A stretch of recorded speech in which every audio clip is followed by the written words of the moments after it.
Yan po sa ating customer kasi nagpagawa na siya sa ibang workshop. Ngayon dinala niya dito sa atin dahil wala siyang preno. Ngayon ito yung nangyari sa kanyang preno mga ka-GM. So kaya panoorin nyo, tapusin yung aking video para magkaroon din tayo ng idea at dagdag kaalaman na rin. So ito po mga ka-GM, isang pagpalang araw muli sa ating lahat. Ito gusto kong maibigay sa inyo yung konting tips no dito sa ating video na ito sa APB Electronics Parking Brake. Yan sa isang sasakyan to. Ngayon, ito yung kanyang brake caliper no. Yan, tapos meron siyang ano rito, rubber seal, ring siya. Yan, para sa kanyang brake fluid para hindi tumagas no. Ngayon, ito naman yung kanyang dashboard. Pinaka-dashboard niya yan dito sa kanyang piston.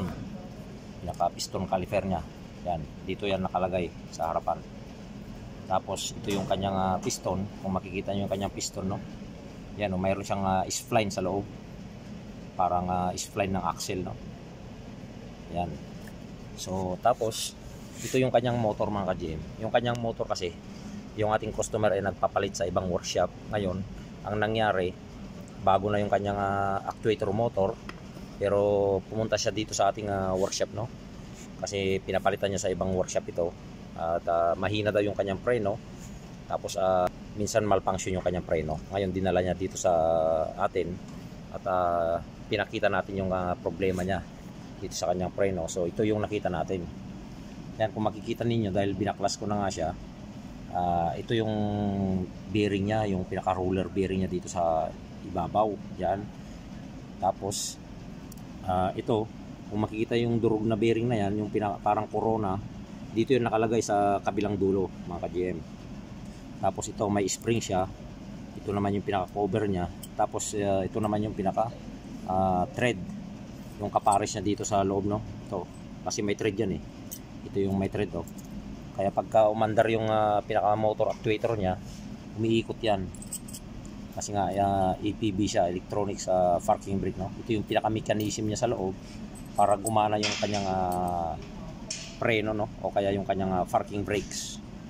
So ayan po, at ang problema niya talaga sa mga ganitong APB o electronics parking brake ay dito po sa kanyang assembly, dito sa kanyang brake caliper mechanism no.